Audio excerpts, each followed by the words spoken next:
Merhaba, no free, bonjour, hello. Ben Doğancan Özgöçeler. Kanalda genelde biyoloji dersi üzerine ya da oyun felsefesi ya da ne bileyim kendi yaptığım müzik projeyi üzerine videolar yapıyorum ama arada oyun videoları çekmeyi biliyorsunuz. Özellikle çekmesi biraz daha rahat olduğu ve sevdiğim oyun serileri hakkında fikir vermesi için videolar çekmeyi seviyorum.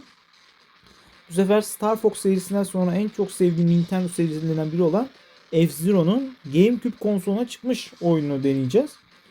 Bu oyunun ayrıca e, hareketli oyun sistemleri olan oyun kulüpleri diyebileceğimiz yerler var. Bazı Atari salonları diye de bazıları söylüyor. Orada gördüğünüz bazı aletlerde AX, F-Zero AX cihazları olarak görmüş olabilirsiniz ya da diyeyim. O konsolun çıktığı asıl oyun F-Zero GX oyunlarıdır. Ki bu GameCube'e çıkmış olan oyun, ben onun daha çok Nintendo 64 versiyonu olanı oynamıştım F-Zero'nun. Ki bayağı severek oynamıştım. Çok güzel anılarım vardı. Yakın zamanda GameCube versiyonuna da başladım. Hiç fena değil. Yani gerçekten teknolojik anlamda bir sıçrama yapmış bir oyun.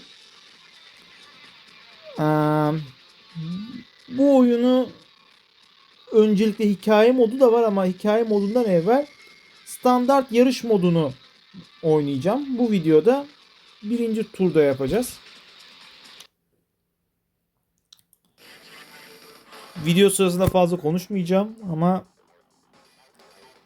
yine de ilk giriş yapmak istedim. Çünkü bu ilk olacak ve hali hazırda Star Fox'a solda oynuyorum bu sırada. Bir değişiklik olsun diye bu seride bir video yapayım dedim. Umarım hoşunuza gider. F-Zero serisini ben seviyorum. Çünkü F-Zero serisi Cyberpunk tarzının kendine has bir yorumunu içeren bir yarış oyunu ve bir yarış oyununun olması gerektiği oyundur. Çünkü her bir karakter farklı bir kişiliğe sahiptir. Arka plan hikayeleri vardır. Her birinin aracı farklıdır. Her birinin yetenekleri farklıdır burada. Yani birbirinden farklı, aşırı uç bir gelecekte geçen karakterlerin birbiriyle yaptığı destansı yarışları konu alır. Zaten F-Zero F1 e, Ferrari yarışlarının F-Zero versiyonu, yani ondan ilham almış ama gelecekte geçen bir versiyonu. Kendine has bir Cyberpunk evreni vardır ki F-Zero serisinin bir animesi de vardı. Ben o animeyi biraz izlemiştim. Bayağı da başarılıydı. Bütün buradaki gördüğümüz karakterin daha iyi arka planı işlemişlerdi. Siz de internette bakıp ya da YouTube'dan izleyebilirsiniz. Tavsiye ederim. Burada Grand Prix denen turnuvalar ben genelde oynuyorum. Ee,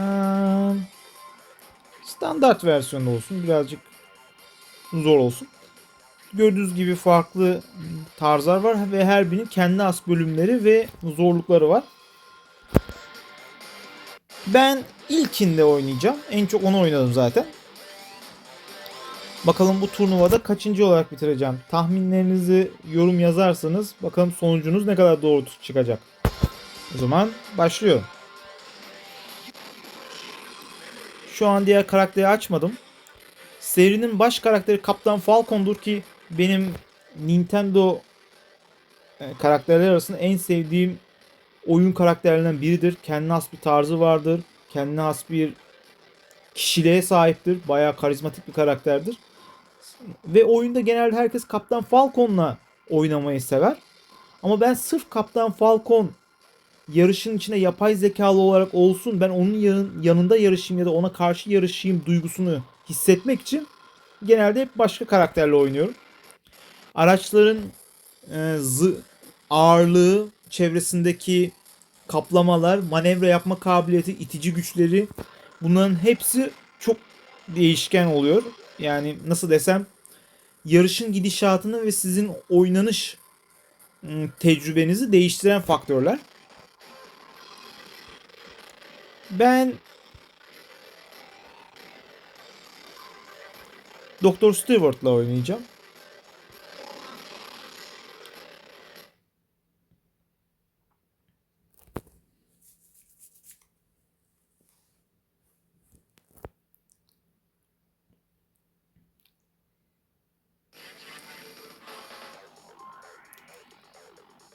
Burada bazı kıvrımlar var ama yollar geniş. Bu çok önemli. Öncelikle oyuna başlamadan evvel, bölümlere girmeden evvel bunu iyi incelemeniz ve plan yapmanız lazım. Şimdi göstereceğim neler olduğunu. Aracın ne kadar hızlandığını ya da hız değişkeninin ne kadar bir oranda değiştiğini ayarlayabiliyorsunuz her bir yarıştan evvel. Ben ilk turda olabildiğince ön plana geçebilmek için hızı ayarlıyorum. Maksimum hızda yapmamak faydalı çünkü aşırı hız yaptığınızda kontrolü zorlaşıyor.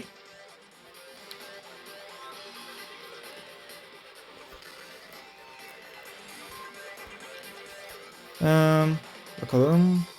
Rengi de değiştirebiliyoruz. Yeşil. Brüt parfümün yeşiline benziyor. Çok sevdiğim bir parfümdür. Bayağı da hoş duruyor açıkçası. Bununla deneyelim.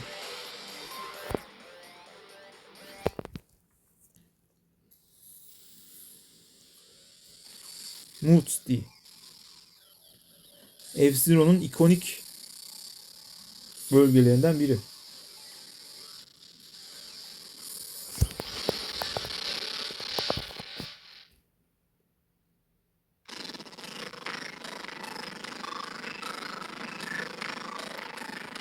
İkinci sıradaki Octoman ayrıca Star Fox Command'da Star Fox serisine konuk olmuştu. Öyle bir ekstra bilgi vereyim. İkinci sırada görüyorsunuz Octoman'ı.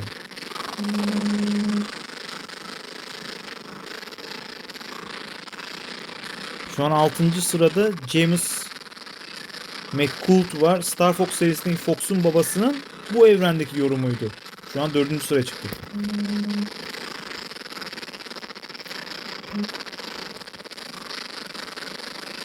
Biraz hızı fazla arttırmışım galiba. Manevra yapmak biraz zor hale geldi.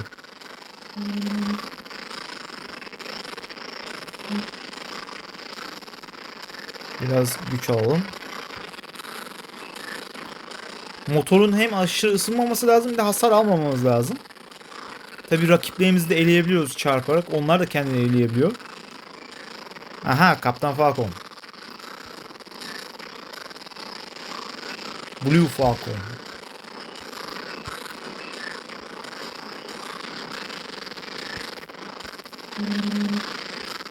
Şu an 3 tur.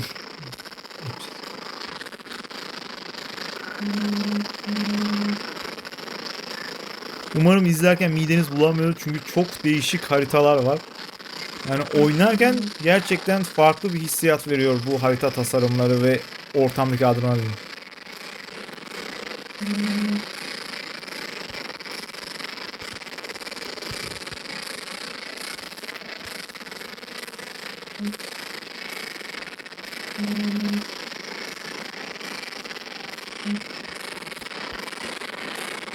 Motoru aşırı ısıtıp maksimum hıza çıkabiliyorum ama bu aracın hızından veriyor ve kontrolü zorlaştırıyor.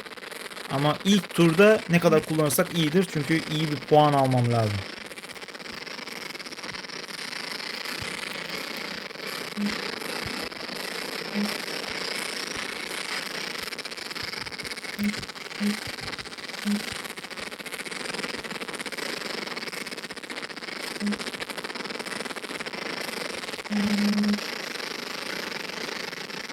Şu an üçüncülükteyiz.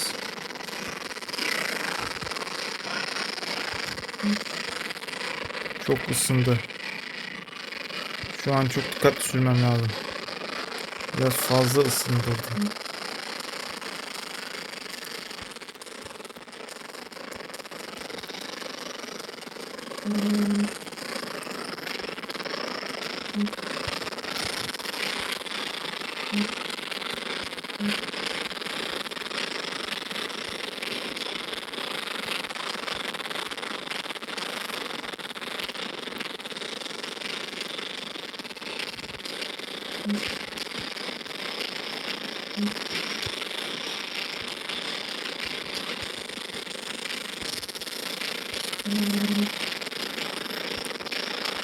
Şu an bayağı öne geçtim. Bak.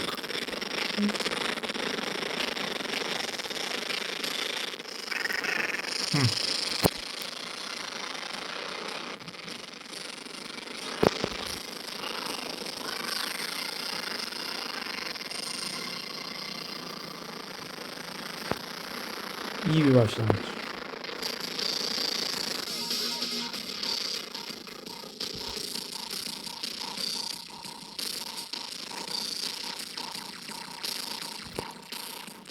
Johnny Sum Jodie Summer 16. mı olmuştu? Bakalım. Kaptan Falcon'un Blue Falcon'u 13. sırada bitirmiş. Jodie Summer'ın Right Cat 15. Red Gazelle ki kendisi bilincini, yani bedeni öldükten sonra bilincini robotik bir vücuda aktarmış. Yani insan bilincine sahip bir robottur. Red Gazelle onun pilotu. O evrende de bayağı ilginç bir hikayesi vardı yani. Her birinin ayrı bir hikayesi var. Buradaki gördüğünüz neredeyse bütün karakterler ya dünya dışı bir yaşam formu, ya cyborg bir insan, ya da genetik mutasyonlarla ortaya çıkmış yeni türler. Mesela bir dinozor adam vardı. Dinozor genetiğiyle insan genetiğini birleşik yeni bir ırk oluşturmuşlar bu evrende. İnsansız sürüngenler vardı mesela. Onun da bir karakteri vardı mesela bu oyunda. Hangisiydi acaba? Onu tam hatırlamıyorum. Bakın şu an birinci rakibimiz olacak.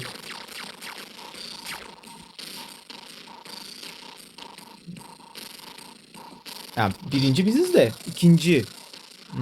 Bu ikiz kardeşler. İkisi ortak kullanıyor. Twin Norita.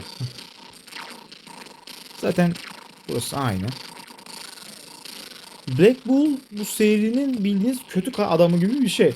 Yani ona çok dikkat etmek lazım. 6. sırada olması biraz korkuyor çünkü biraz agresif oynuyor genelde. Bakalım. İkincide olabildiğince hıza odaklanmak lazım. Çünkü neredeyse düz yol gibi bir şey.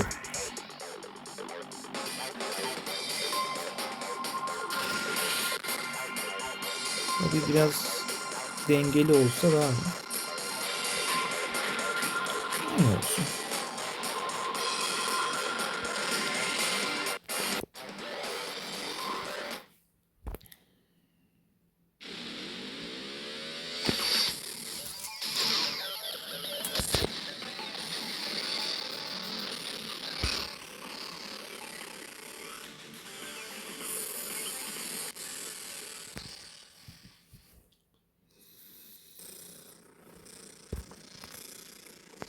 Bu noktaya geldiğimizde 13 dakika geçtik galiba videoda. Ha?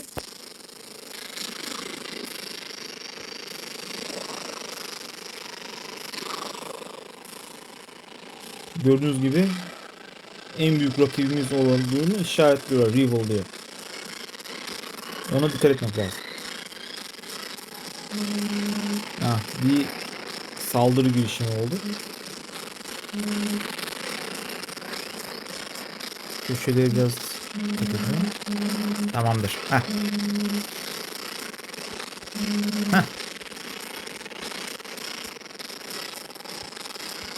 Yandan gidebiliyorduk ama yani şu anlık ona ihtiyacımız yok.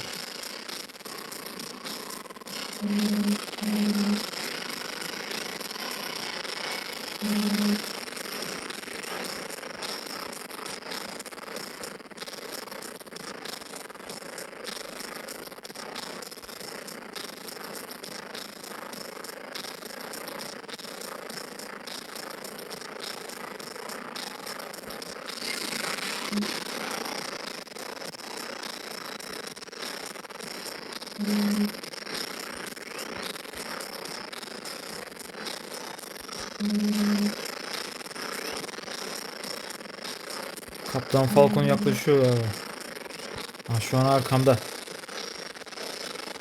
Onur duyuyor. Beni geçecekse yani Kaptan Falcon geçsin.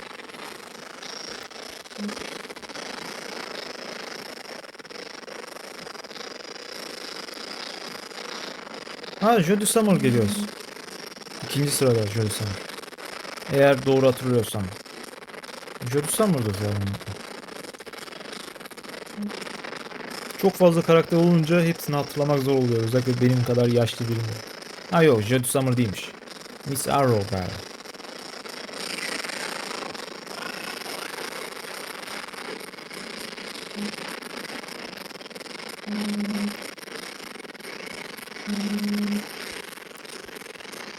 Yani karakterler çok absürt gözüküyor bazıları ama arka plan hikayelerine baktığınızda bir şekilde mantıklı hale getirmişler. Mesela şuradaki iskelet bey galiba öldükten sonra iskelet bedenini robotik hale mi getirmişti bilinciyle birlikte aktararak. Gelecek olunca bilinç bir veri durumuna geliyor artık. Bildiğiniz cyberpunk evren. Ama kendine has bir tarzıyla. Takaya Imamura'nın çok fazla etkisi vardır bu tasarımlarda. Kendisi ayrıca Star Fox'un da baş tasarımcısıydı. Kendisi şu an emekli oldu. Japonya'da oyun yapımı üzerine dersler veriyor üniversitede. Onun ellerine sağlık. Gerçekten çok güzel bir seri tasarlamış. Bay Miyamoto ile beraber. Bu isimleri merak ettiyseniz bu arada oyun yapımı felsefesi videolarında bayağı bahsettim. Bakmanızı öneriyorum. Yani sadece oyun videolarına bakıyorsanız lütfen bakmayın, diğer videolara da bakın. Çünkü asıl onları yapıyorum ben genelde.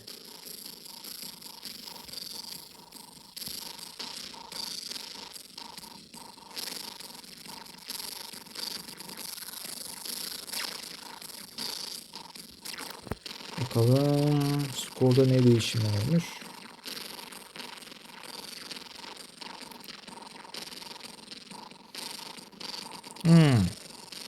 Yeni rakibimiz değişmiş. Daha üst kademeye çıkan olmuş. Ve dediğim gibi Black Bull yükselişe geçmiş. Size demiştim. Agresif ilerliyor genelde. Yapay zekası.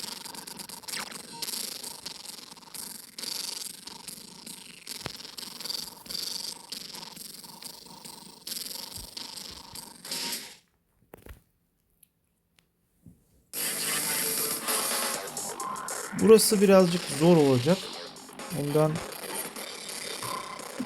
azaltıyorum. Kırmızı olsun bu sefer.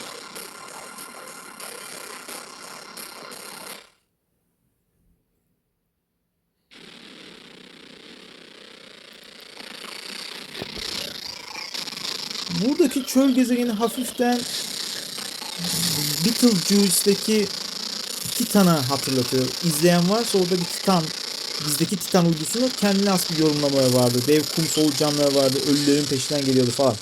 Eğer Betelgeuse yani Beter Böcek filmini izlediyseniz ne demek istediğimi anlayacaksınız. Yani bu harita bayağı ona benziyor. Bana onu hatırlat en azından.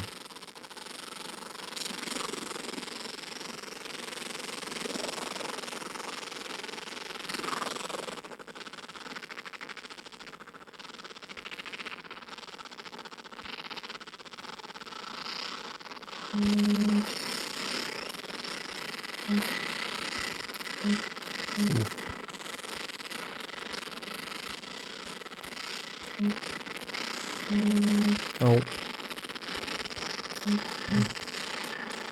Fizik.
Hızımı yanlış ayarladım.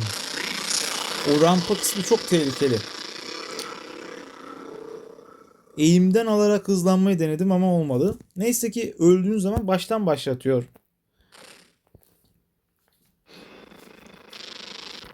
Ama iyi ilerliyordum aslında. Biraz daha dikkatli yapmalıyım.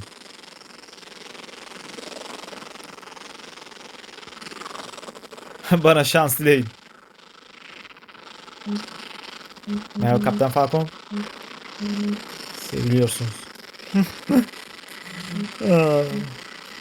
Kaptan Falcon. Falcon Punch. Super Smash Bros'u bilen varsa ne demek istediğimi anlayacaktır.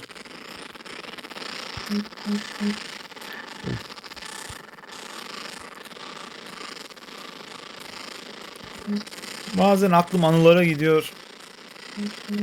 Ondan belki de sadece benim gibilerin anlayacağı şeyler söylüyorum. Affet. Bazen biraz sinir bozucu olabiliyorum. Ama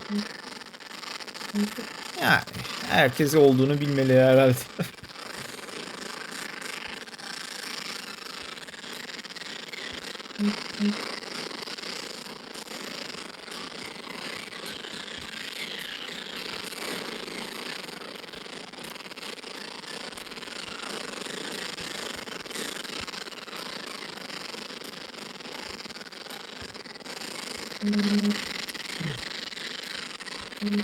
Oh.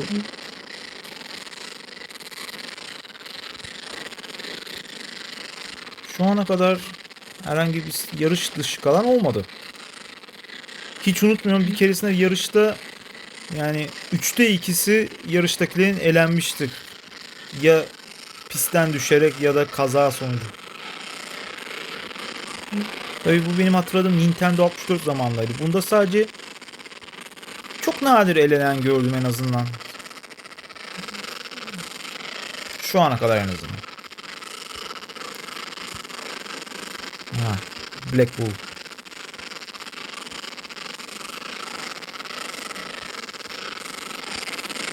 Şu an arkadan gidiyor ama son turda öne atak yapacak muhtemelen. Her zaman değil ama genelde yapay zekası bu yönde. Kişiliğiyle de uyumlu açıkçası. Oo. Çok yanlış iniş yaptım.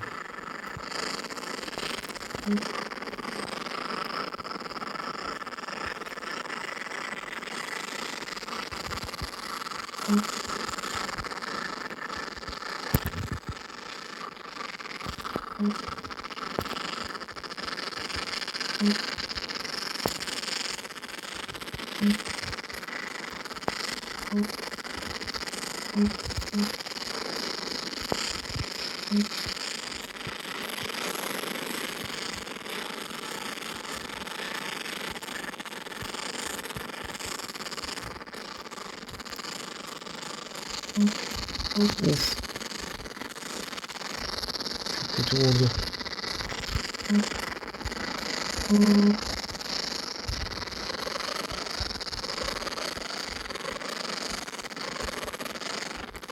Çok fazla ısındırttım ama buna değer.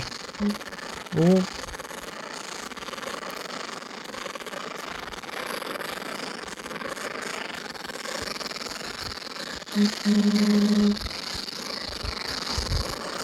Ya o da kullandı.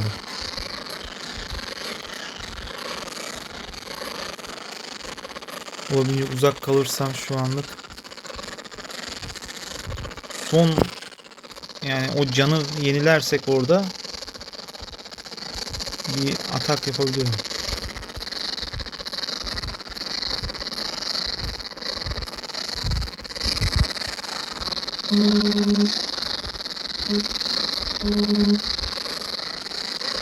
Tamam, son tur.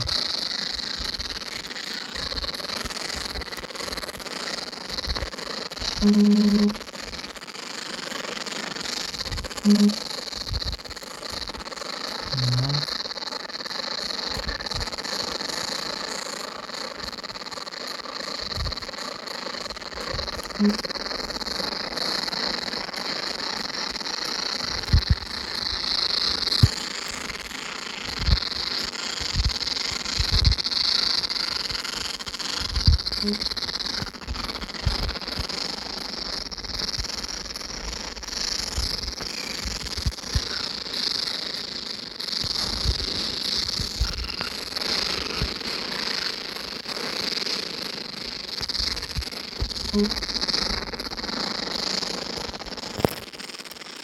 ikincilikteyiz.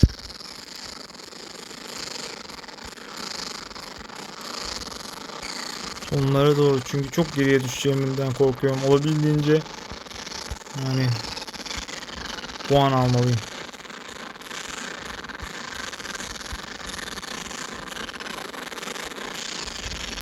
Aha yani.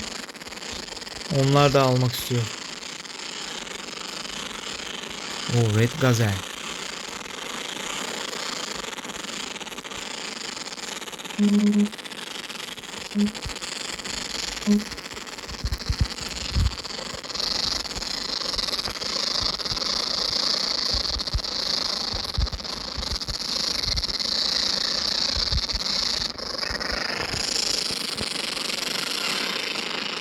Neyse ki rakiplerimizin çoğu arkalarda kaldı. Bu onların skorunda düşüş yapacaktır.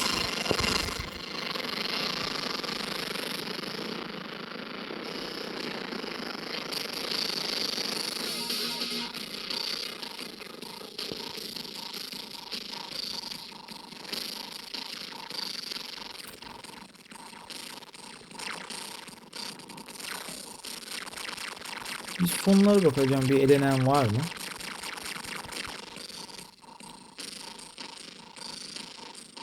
Yok, elenen yok.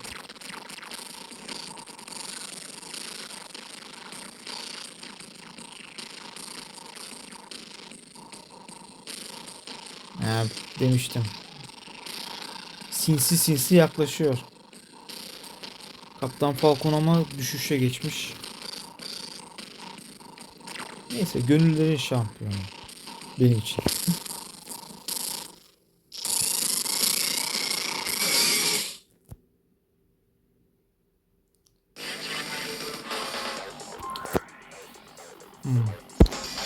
Burada manevralar gerekli ama birazcık daha hız lazım.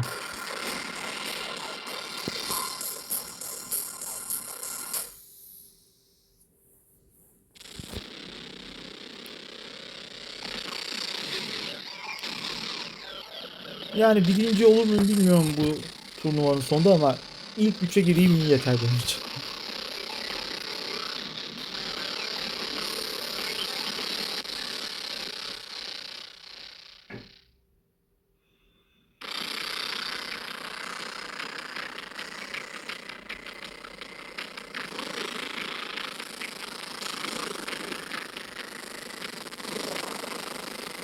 Motorlar sıcak.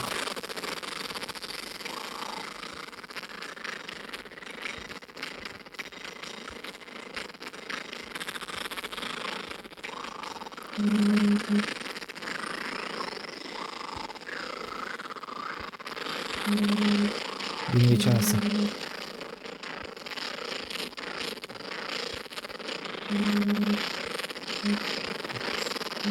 Onu daha ileriye ittim.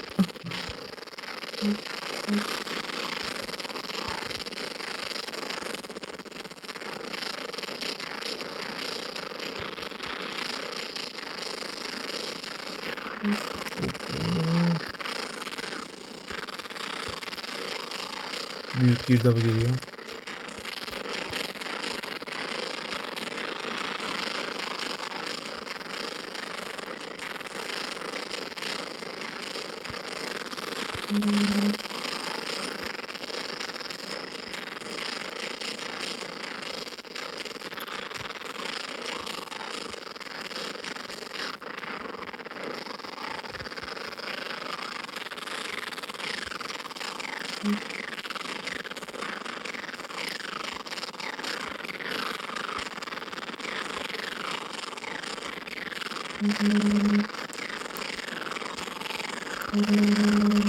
Üçüncülükte olan kişi biraz inatçı.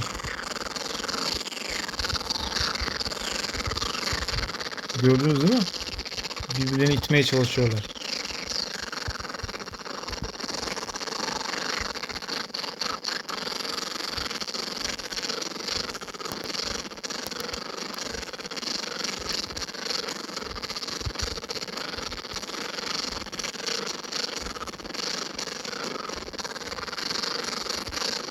Şu an ilk 6'dayız.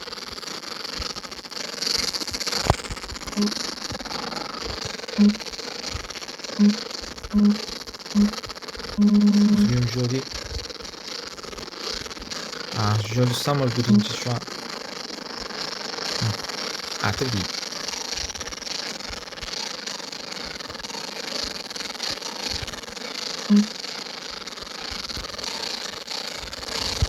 Oh my.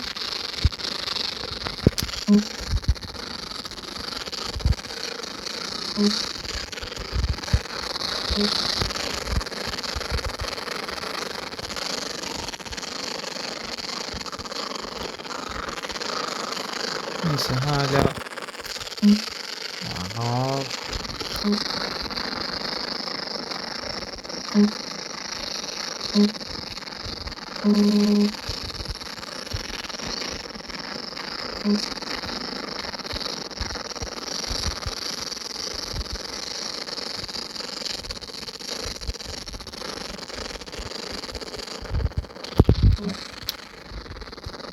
Şu kontrolcünün dokunmatik ekran olması yakıyor biraz. Orijinal GameCube koluyla oynasam aslında daha rahat olur. Klavyeye elim değiyor mu değmiyor mu bile bazen anlamıyorum. En azından doğru yere. Birazcık yana kaysa olmuyor. Bir de GameCube'ün köşeli kontrolcü sistemi bu tarz oyunlarda çok daha büyük bir avantaj sağlıyor. Çünkü ister istemez hareketinizi denetleyen bir yapı sağlıyor o köşeli sistem.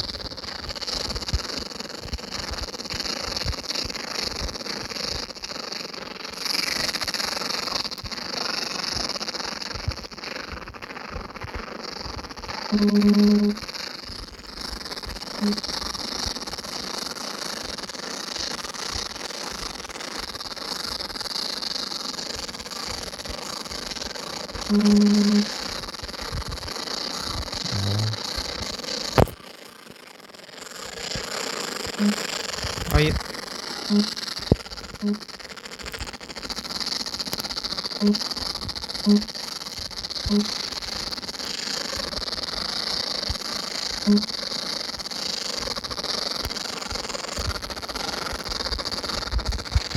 Hayır.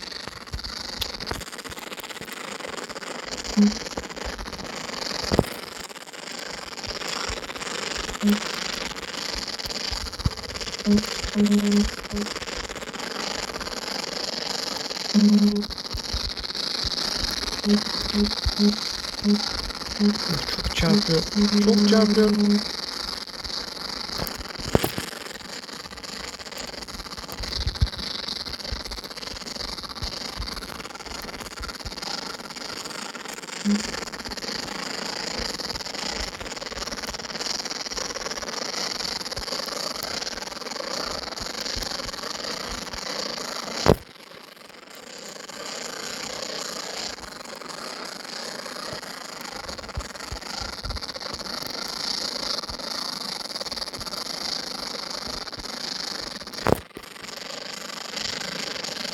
Çok zorladım motoru.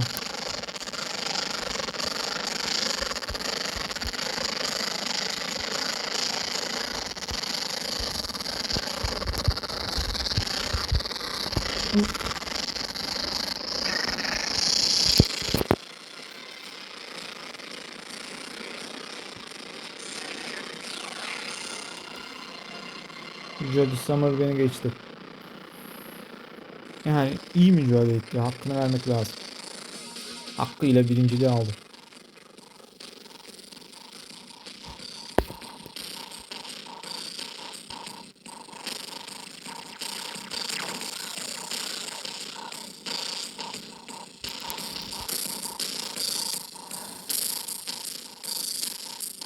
Ama Queen Meteor hala iyi bir skora sahip. Yo wait. Jolly Summer geçmemiş. Queen Meteor geçmiş beni. Right Cat arkalarda. Pardon.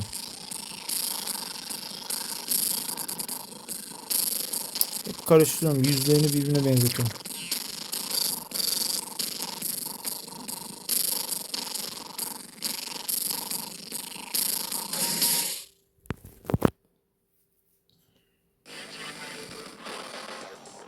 Sol markası.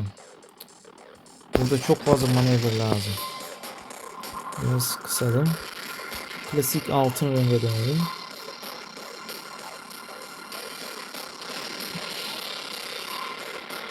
İyi bir kapanış.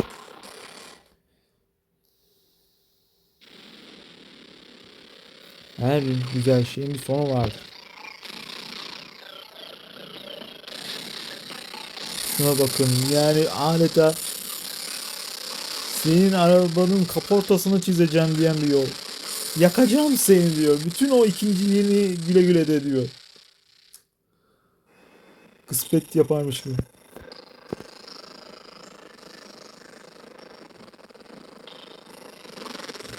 Gıybet. Neydi o kelime ya? Kelimelerde bazen kötü oluyor ha. Affedin. Ah.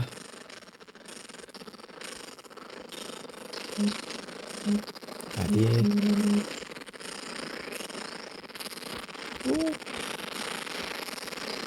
Ha, bunu iyi kullanmışım. Ama bir daha riske almasam daha iyi.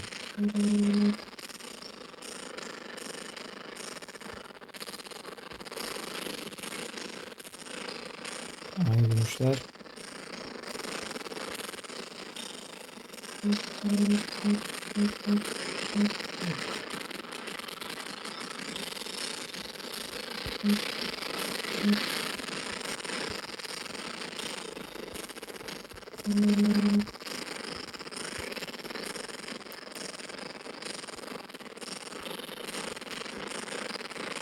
Oh.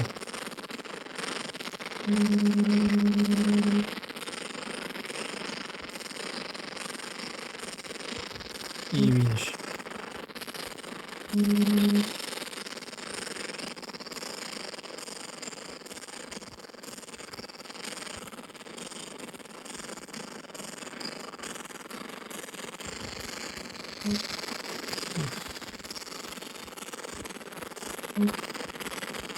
Ah.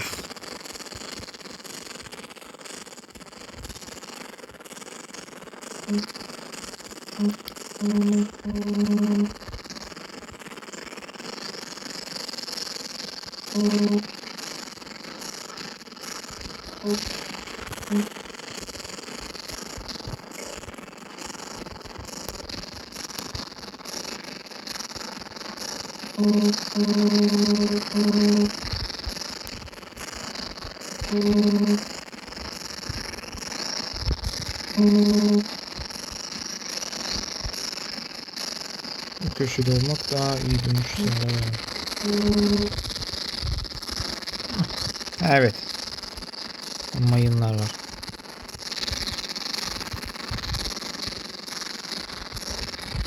Kaygan zemin. Daha hızlı. Çok daha hızlı.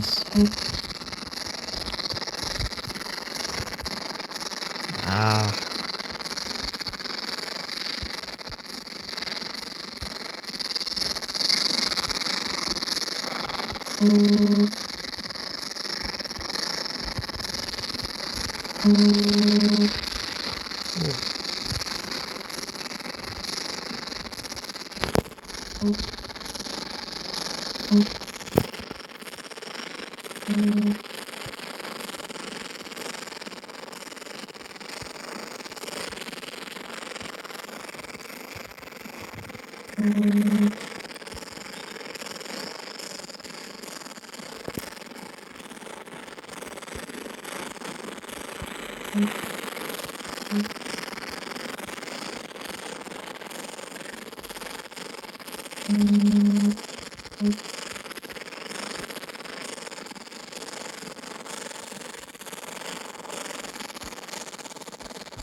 Biraz kasmaya başladı.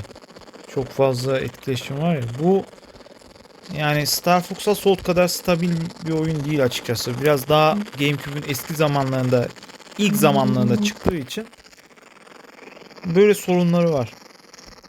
Bir de telefondan oynamamda etkisi vardır mutlaka.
Şu an Kaptan Falcon arkamda.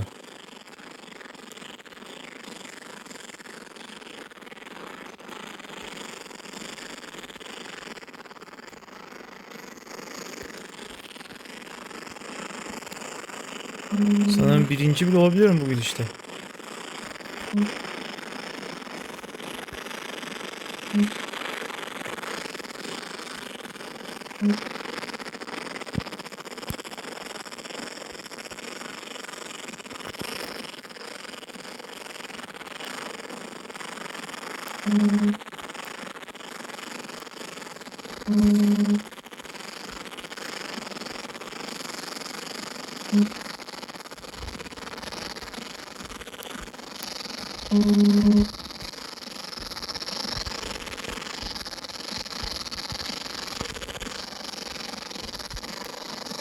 Şu an 2 ile 3. sıra kavga ediyor.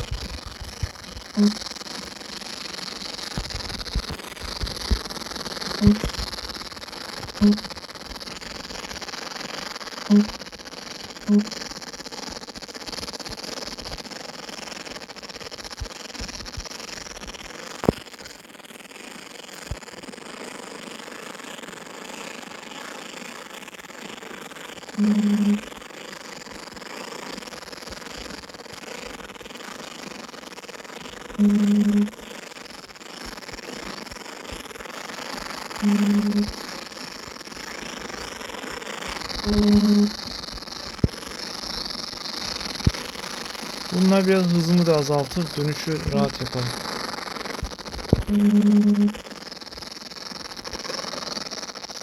Aa.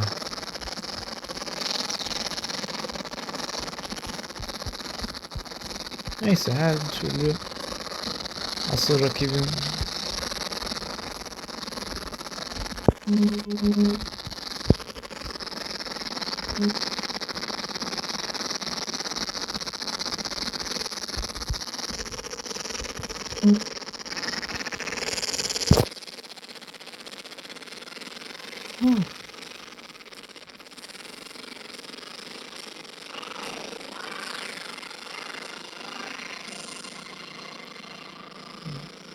yani şansıma denk geldi.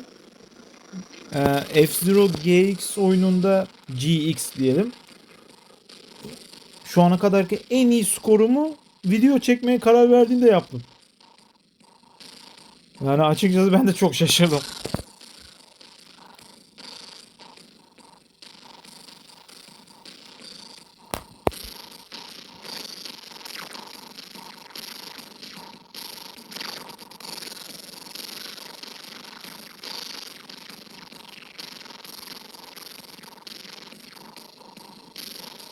Bunu tahmin edeniniz var mıydı videonun başında?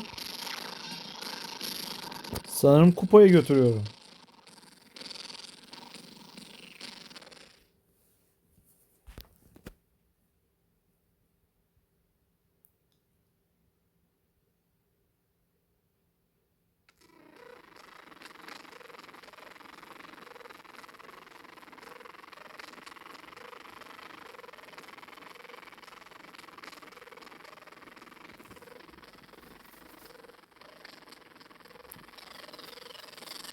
Zafer geçiş.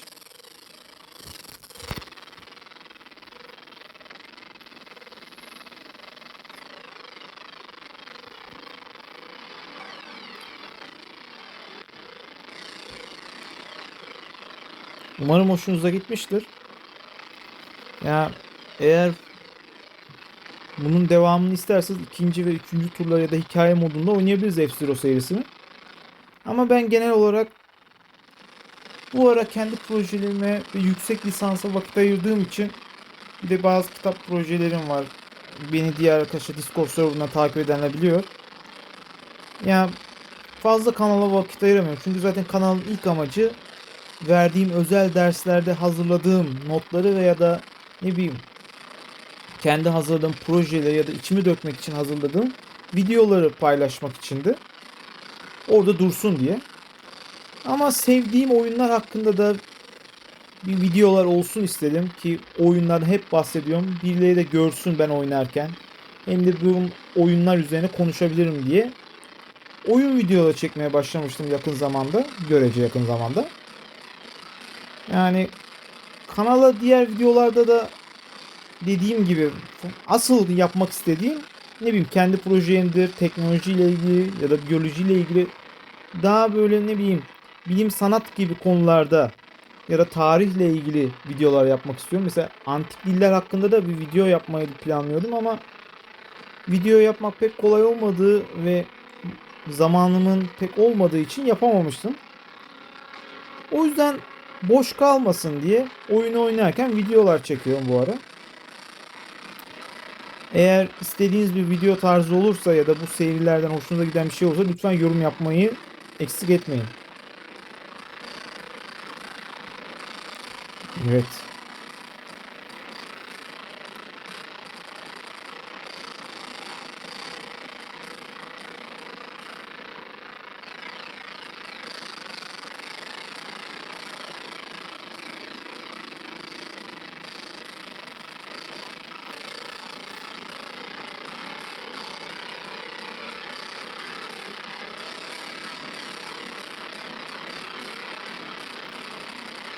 Vay be.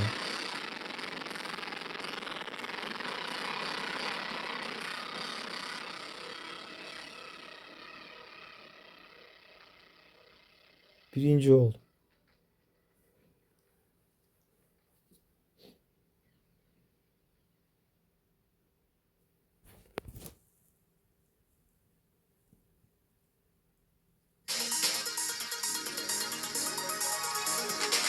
F-Zero TV.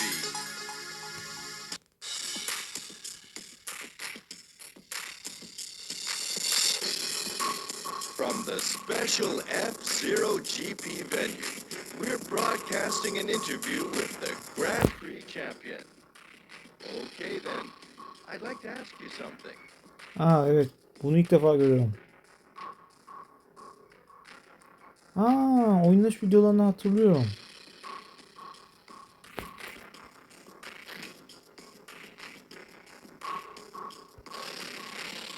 Bakalım ne Your diyecek. Bakalım. rivals are howling for revenge. Huh. They need to learn what the F-Zero is all about. Thank you for the interview. We are all looking forward to seeing you in your next GP race. That's it, everyone. We'll see you at the next Grand Prix. Sırf bu sorularını cevap vermeyebilmek için tekrar oynayabiliyorum yani. F-Zero TV. Ha? Thanks for playing. Ha, çok güzel bir eklenti olmuş. Basit ama güzel.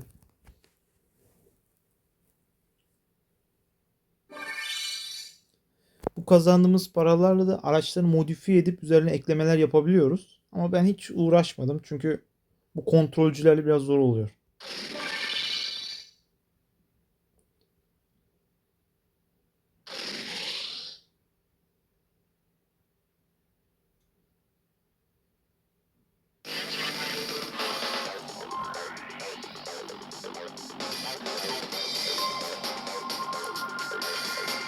Tekrardan çok teşekkür ederim arkadaşlar. İzlediğiniz için teşekkür ederim. Eğer bir fikriniz ya da yorumunuz varsa yorum yapmaktan çekinmeyin. Eğer kanalımı ilk defa bu videodan gördüyseniz diğer videolara bakmayı unutmayın lütfen. Ve lütfen takip edin çünkü bunun gibi şeyler paylaşıyorum. Ne kadar takip olursa benim paylaştığım şeyler o kadar çok kişiye ulaşır ki bu beni mutlu eder. Genelde biraz ses tonum sıkıcı oluyor biliyorum. Ama yani gün içindeki işlerden fazla enerji kalmıyor. Siz de anlarsınız. Tekrardan çok teşekkür ederim. Neredeyse bir saat olmuş olması gerekiyor videonun. Bir sonraki videolarda görüşmek dileğiyle. Kendinize iyi bakın. Hoşça kalın.